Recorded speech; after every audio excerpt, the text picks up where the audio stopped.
My name is Lawrence Kritsing and I'm from South Africa. I've been a crop spray pilot or ag pilot since 1977, and I'm still actively involved in aerial application and aviation, and now representing Air Tractor in Africa. And we have been involved in the agency for 4 years. We've seen numerous occasions of effective aerial application that we can apply and use and bring into Nigeria.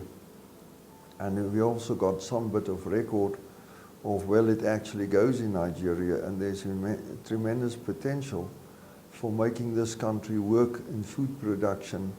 And in order to do it proper and do it right, you just got to turn around and look at the model of the world and realize what we need in this country to make this country food supply as it should be.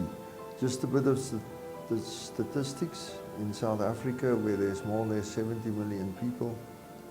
We are operating around about 55 aeroplanes. If I say we, it's a country, it's not me. If you go to some American countries, there is one country with 3.4 million people working 133 aeroplanes. If you come to Nigeria, you guys are heading for 200 million people, and today you've got one aeroplane spraying here effectively. You got hangars full of old aeroplanes and stuff that we can't use anymore, and you got a great need for a lot of food in this country. You are producing people, if that's the right way to say it, at the rate of increasing your population with 5 million people a year. And that will also jump up over the next 10 or 15 years. You already got something like 180 million people.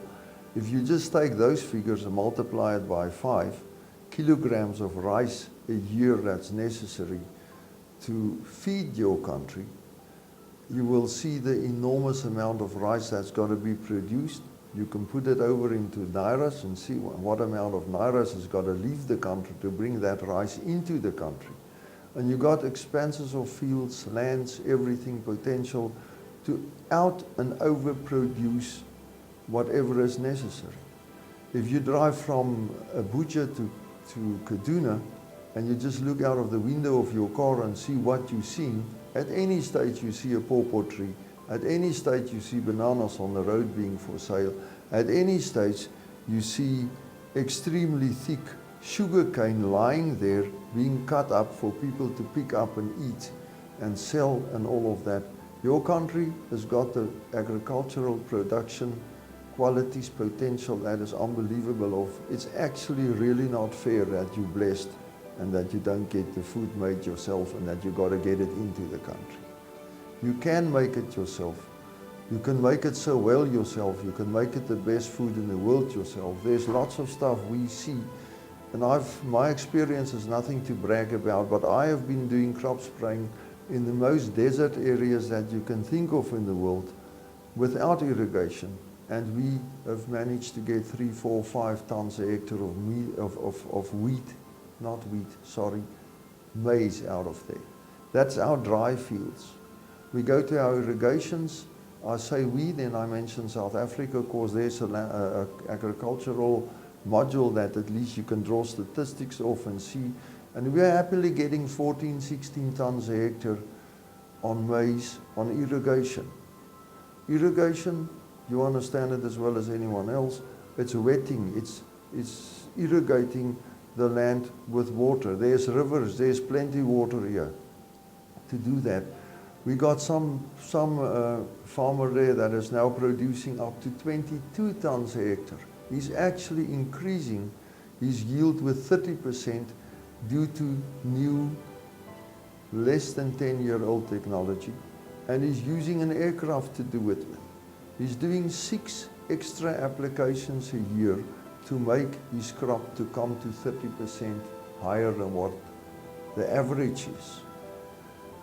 It actually means that you can produce the same amount of food on 30% less land.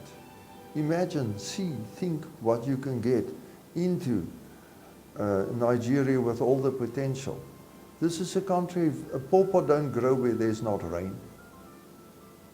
There's rain, there's water, there's rivers, there's irrigation.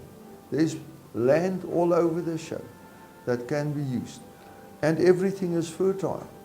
And this is why I consider it to be very, very important to use everything that we can get to get the production up and the country not having to lose money by spending it into buying whatever sort of food from anywhere. There's so much inside that we can increase and improve what we're busy doing. And now whenever you drive anywhere, just look what you see. 3, 4, 5 hectares of small pieces of maize, cassava. It becomes inefficient farming. It will never be efficient. Look at what's happening in the rest of the world. Look just as into America. The size of fields they use to produce the amount of crop they produce. Look at the equipment they use to do it. The size of the tractors, the size of the harvesters, anything like that. And we will see that it's important to step up to get to there where we produce. You can't produce and don't do it at such a profit that is beneficial to everybody. What we can do wrong is keep on spending good money to keep a system up that is not doing what it should do, and that will never come right, and then that is at the end of the day going to be a better equation, import food than to produce it. But the countries stay behind, the people stay behind, the initiative of the youth stay behind. Nothing comes to light.